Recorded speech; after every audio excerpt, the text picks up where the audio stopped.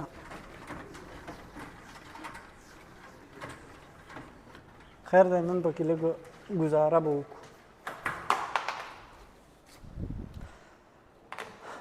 दूसरा कंडीशन इस तरह है, clinical case.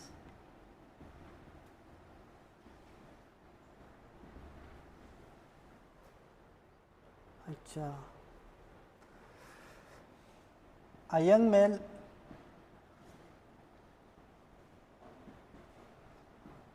presented to the physician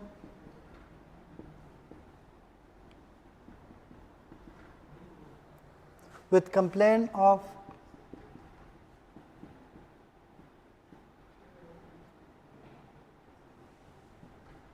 अच्छा, आप मुझे ये बताएं एपिडेडमाइटिस में ट्रांस इल्यूमिनेशन टेस्ट पॉजिटिव होगी या निगेटिव? एपिडेडमाइटिस में निगेटिव, सेरोफ्लूइड में पॉजिटिव होगी, ठीक है। हाइड्रोसील में with complaint physician with complaint of, तो एपिडेडमाइटिस और टेस्टिकुलर टार्जन के लिए तो हम प्री एंड साइन चेक करते हैं ना।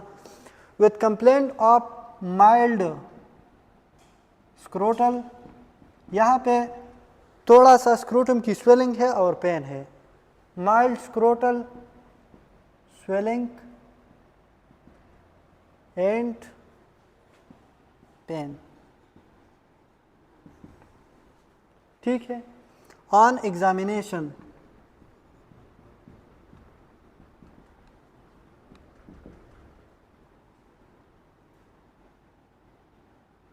the trans illumination test is negative।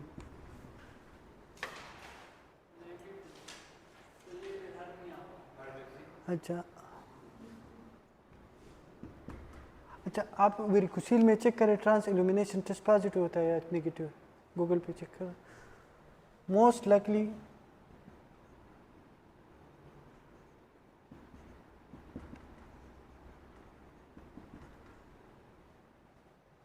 नहीं, ये इस तरह पॉजिटिव नेगेटिव इसमें नहीं है। ट्रांस इल्यूमिनेशन टेस्ट, यहाँ पे जब आप ट्रांस इल्यूमिनेशन टेस्ट करते हैं तो ये बैग ऑफ वार्म नज़र आ रही है, बैग ऑफ वार्म, यहाँ पे बैग ऑफ वार्म,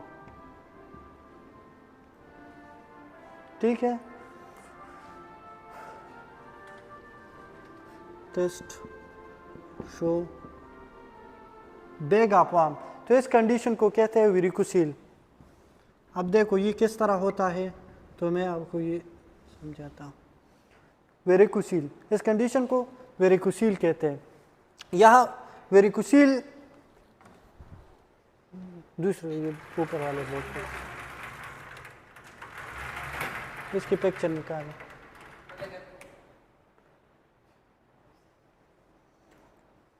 अच्छा, इसको और से देखें,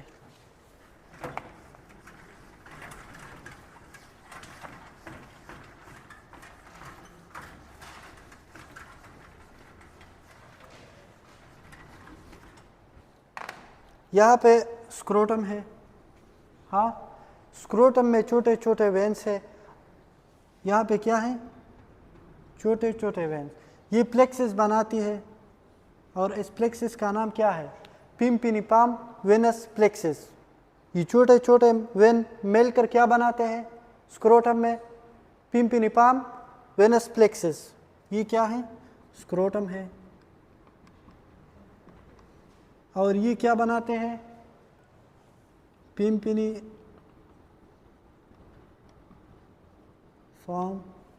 वेनस प्लेक्सिस।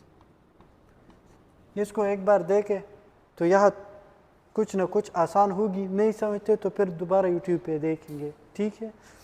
यहाँ पे स्क्रोटम में क्या है, छोटे छोटे वेंस है, और ये क्या बनाते हैं जब मिलके एक प्लेक्सिस बनाती है, उस प्लेक्सिस का नाम पिम्पिनिपाम वेनस प्लेक्सिस है।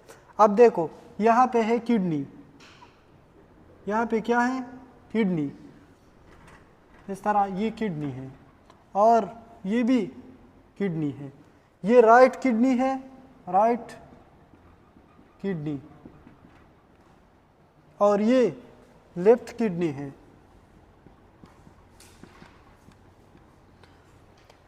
नीचे से जो वेनस ड्रेनेज है वो कौन सी वेन में जाती है, इंफीरियर वेना केवा में, और ऊपर से superior vena cava.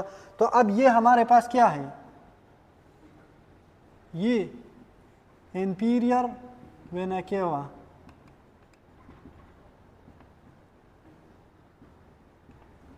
IVC, IVC.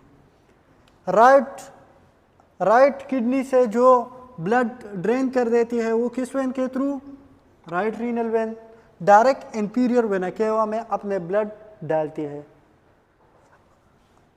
Right renal, इसमें फुल पाम लिख ले, राइट रीनल वेन, और ये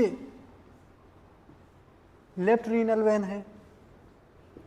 अब लेफ्ट रीनल वेन, हाँ अच्छा, ये क्या है, पिम्पिनिपाम वेनस प्लेक्सिस, ये अपना ब्लड डालती है टेस्टिकुलर वेन के थ्रू, टेस्टिकुलर वेन के थ्रू कहाँ पे, ये रीनल आर्टरी में, ये क्या है, टेस्टिकुलर वेन,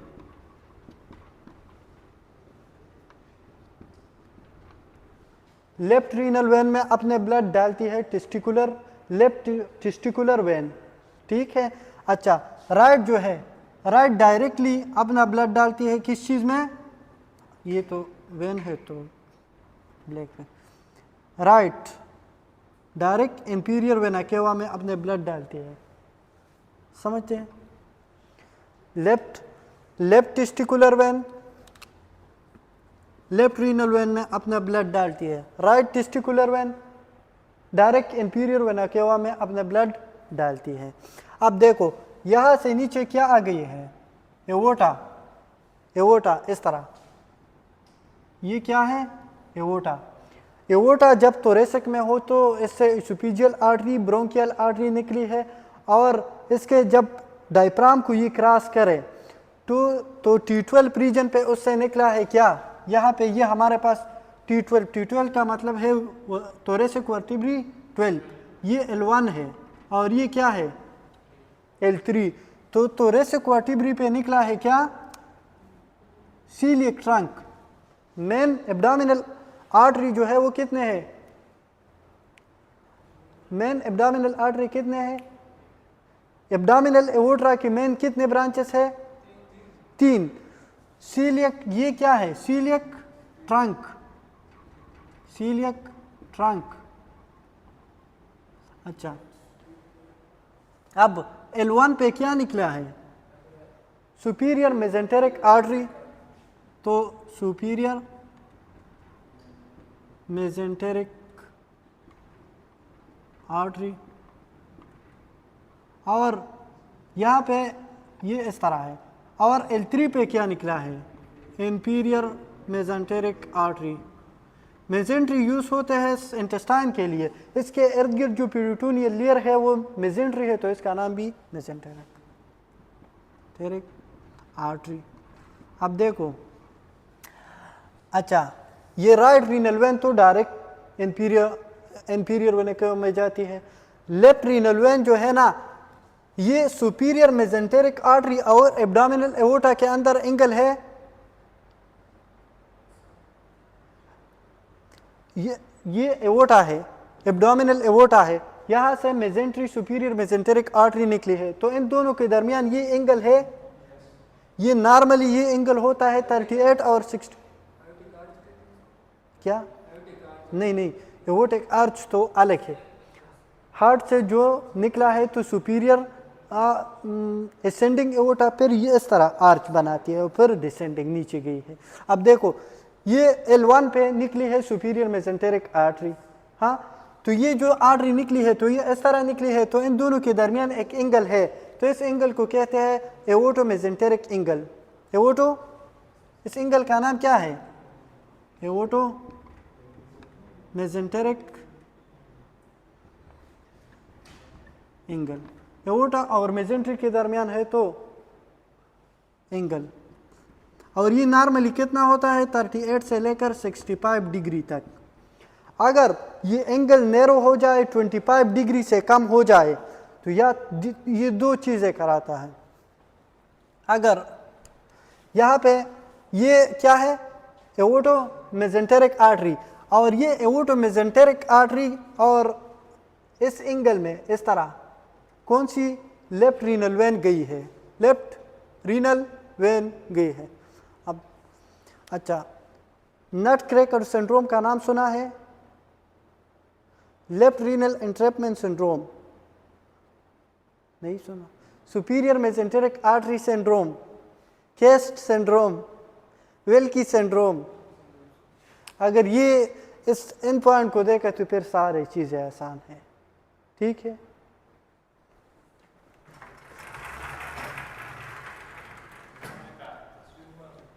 हाँ,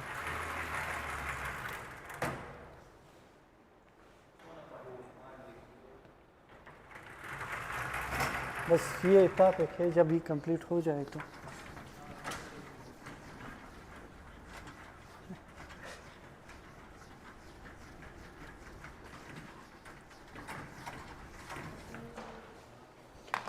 देखो, बस ये टॉपिक है सिर्फ, इसको देखो। Superior mesenteric artery syndrome. अच्छा, Wilkie syndrome,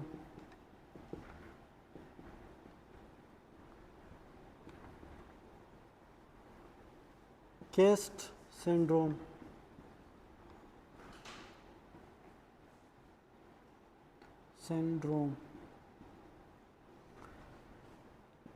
arteriomesenteric duodenal compression,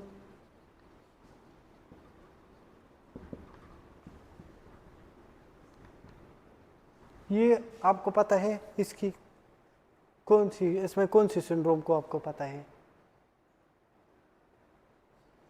अच्छा, ये एब्डोमिनल एओर्टा है, ठीक है, विल्की सिंड्रोम का पता है। बस ये सारे सेम एक है, इनके डिफरेंट नाम है। Superior mesenteric artery syndrome, Wilkie syndrome, cast syndrome, arteriomesenteric duodenal compression syndrome, ये सारे के सारे क्या है? सेम। अब देखो, ये एओर्टा है, यहाँ पे L1, ठीक है, L1 पे क्या निकला है? सुपीरियर मेसेंटेरिक आर्टरी, और इन दोनों के दरमियान नॉर्मली ये एंगल क्या होता है? एओर्टो मेसेंटेरिक एंगल, ये नॉर्मली होता है 38 से 65 डिग्री तक। अगर ये इस एंगल नैरो हो जाए, कुछ भी इसकी काजेस हो सकती है। अगर एबनॉर्मल रिडक्शन ऑफ वेट हो जाए, यहाँ पे जो पेरिटोनियम है ड्यूडिनम के ऊपर वो ख़त्म हो जाए, तो ये एंगल ये कंप्रेस सुपीरियर मेसेंटेरिक आर्टरी पर कंप्रेस करेगी थर्ड पार्ट ऑफ ड्यूडिनम को। हाँ, सुपीरियर मेसेंटेरिक आर्टरी फिर क्या करेगी? Narrow. if the angle narrow and become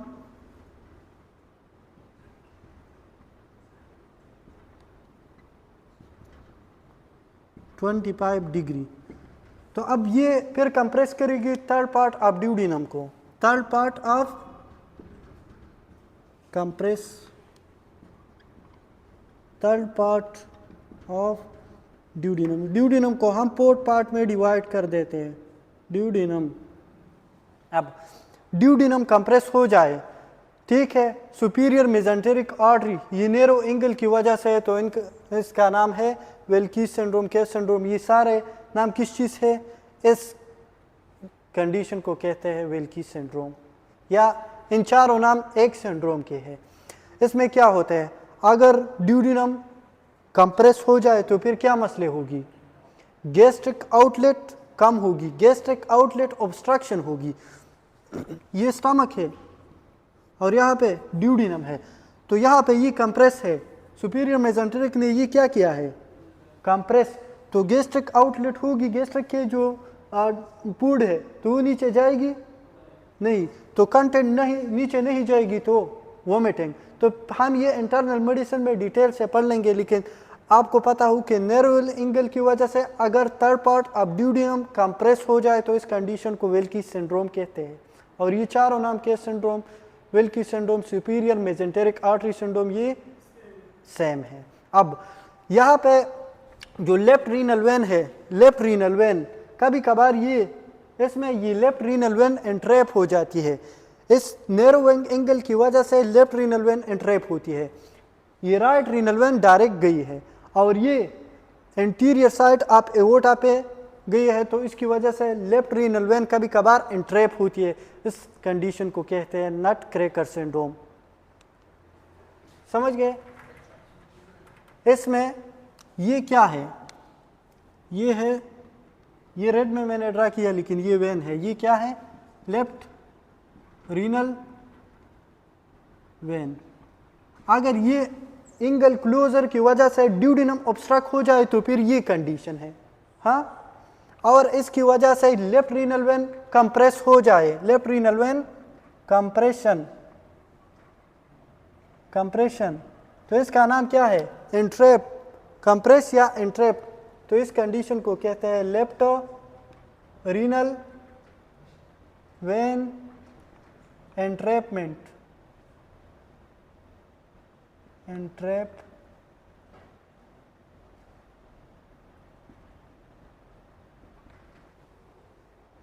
entrapment of left renal when या लेफ्ट रीनल वेन एंट्रैपमेंट, और इसका दूसरा नाम है नट क्रैकर सिंड्रोम, नट क्रैकर सिंड्रोम, ठीक है। अब इस कंडीशन को क्या कहते हैं,